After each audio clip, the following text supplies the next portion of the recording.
All right, Coach, I'll hit you with the first one, then we'll let them ask questions. These are the guys that cover us most on a daily basis. Just how your time in Boulder's been so far, and then I'll hand it over to them. Yeah, it's been refreshing, I say. I guess first coming up here, not really understanding, what it was going to be like.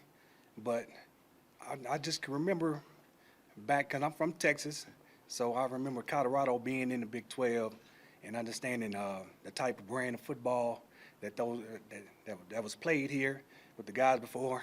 So getting here and seeing, how far it has not been what is expected around here. Talking to some of the former players and just trying to see the mindset of the kids. It wasn't the Colorado football that I'm used to seeing on Saturdays when I was in Texas. So, once I got here and understood that, and I knew, why we was called here to get that job, get it back to where it needed to be. Hi, Coach. Nikki Edwards, CU Sports Report. You and Coach Prime have had a relationship all the way back to the Dallas Cowboys when you were an undrafted free agent. He came there. You guys are both playing the position. What did you learn from him during that time, during the NFL, and how did that relationship kind of blossom from that first encounter? Wow. I guess he really took me under his wing. People what they don't understand is he wasn't there because he was still playing baseball when I first got. So he didn't go to spring football. He wasn't there. He'd fly in every now and then, but it was something about me, just the way he saw me practice, or the way I handled myself on the field, that made him pour into me, and it just continued. Everywhere I went, he's always been a mentor of mine. I think like he does, so I'm really an extension of him on that, on the field, especially in coaching, because he taught me the majority of the things that I know at that position. So, and that's why, this is probably, if to be the corners coach anywhere with him would probably be the hardest job for anybody, because he's the best ever played the game. So I think it gives him a sense of a relief that I can coach him, because I'm speaking the same language, and he don't have to really go out there and touch him. So he trusts me to relay the messages to these DBs, even though we have different paths on how we got to the NFL. He was the first-round draft pick. I was a free agent, but the grind is still the same. People don't understand how hard and how much he works, and they just look at his athletic ability when he played. But he was probably the hardest worker on the field.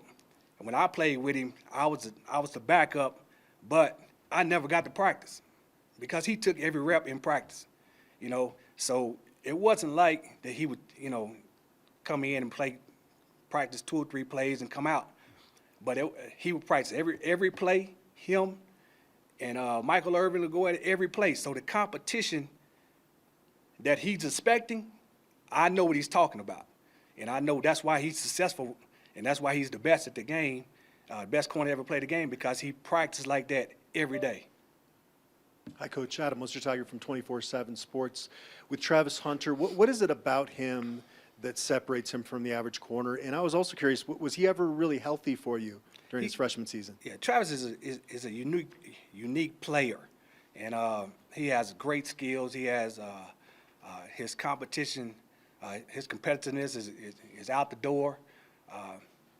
Him being a corner, he's a different type of corner. He's really just a football player. And I'll tell Coach Prime this when we was recruiting him, and I watched him on film. I said the difference between Coach Prime, Charles Woodson, and all these other guys who played two-way, they were more corners playing playing receiver. And when I look at Travis, I see Travis more as a receiver playing DB. He just had his skill level was just out the door, especially when we're talking about ball skills. Now he's raw at both positions, receiver and DB, but his competitiveness, his willing to be the best on the field, want to be the best on the field no matter who's out there, that's what makes him a high-level player, because he's so competitive. He wants to be the best at what he does, so he studies hard, and he really go out there and give it all But as you said, he was not healthy last year. He went through some injuries with his ankle that he had in high school and never really got back to 100%. I think the first game he played, he came in there. We had a conversation with me, him, and Coach Prime right before the game, and he said he was 80%, and I knew. And me and Coach Prime both knew that he was not even close to being 60%. But he went out there and played, had a great game, and then re-injured, and you know, that just kept lingering on during this year. He had a chance to get healthy. I think he's going to be ready to go now. Hey, Coach, Jake Schwannis, DMVR Sports. On the other side of that, with Cormani McLean coming in, what does that allow you guys to do defensively, having two corners that talented? Well, just looking at our, you know, we'll start from the head coach. We're probably the only place in America that's going to start from the outside ends with our corners because that's who he is. That's what we want to build our brand on. We want to make sure our guys on the outside are locked down, and we got two good ones. All right, now they need work, but and they're gonna get work. I'm saying, but we got two good ones on the outside that's gonna allow us to do what we need to do on the inside on the defense to make plays. Both of those guys are young, and they got a lot of technique work that they need to work on. But that's what I'm here for. You know what I'm saying? It's gonna be my job to make sure that those guys are playing at the top and being the two of the best corners in the league. You know, that's what the people in the write-up say they good. I'm saying it's gonna be up to me to make them good. I'm saying, and I'm gonna push them every day. I don't care if they 5-star, 6-star, no stars. We're gonna work them hard, and we're gonna train them up right to make sure that they doing the best thing for to make this Colorado defense great. Hey, Coach. Tyler King, Denver Gazette. You mentioned, obviously Coach Prime being one of the best corners of all time, but also your coordinator, Charles Kelly, has coached secondary players, corners, safeties for a long time. Just curious what it's been like working with him so far and just kind of how those conversations have been as you guys have kind of, discussed what you guys are planning to do defensively. Hey, it's been a pleasure, man. I'm saying I've learned a lot in the 3 weeks he's been here.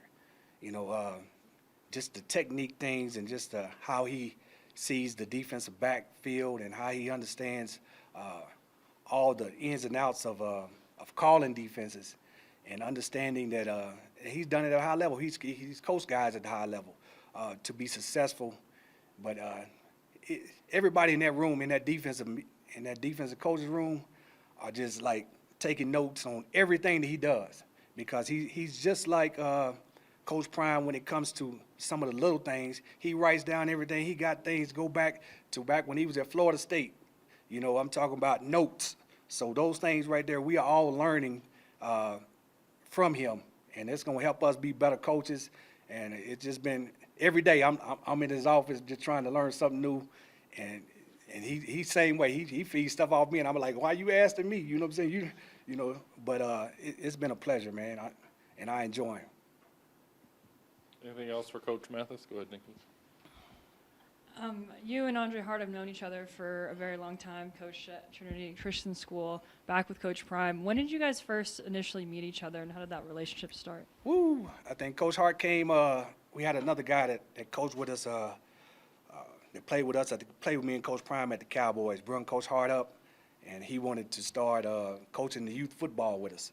So actually, we gravitated to Hart. Hart was all ears, and he wanted to learn not only about football, but also how to be a mentor, because we was mentoring kids using football. So he really understood what we was trying to do in the community, and he understood that that this was a good thing that we had going, man. And Hart just came in, and man, we just loved him up. You know what I'm saying? And he's been so great. You know what I'm saying? Teaching our kids, whether it be at the high school level, all the way up to Jackson State, man. He's one of the young up-and-coming coaches, and he's willing to do anything, man. I'm saying a lot of the kids, it's not going to be a player that you talk to about Coach Hart that don't love him. You know what I'm saying? Because he puts everything into it. He played at Kansas State. His story is incredible. So if you get a chance to listen to his story, and you will see why the kids gravitate to him. All right, thanks, Coach. Appreciate your time.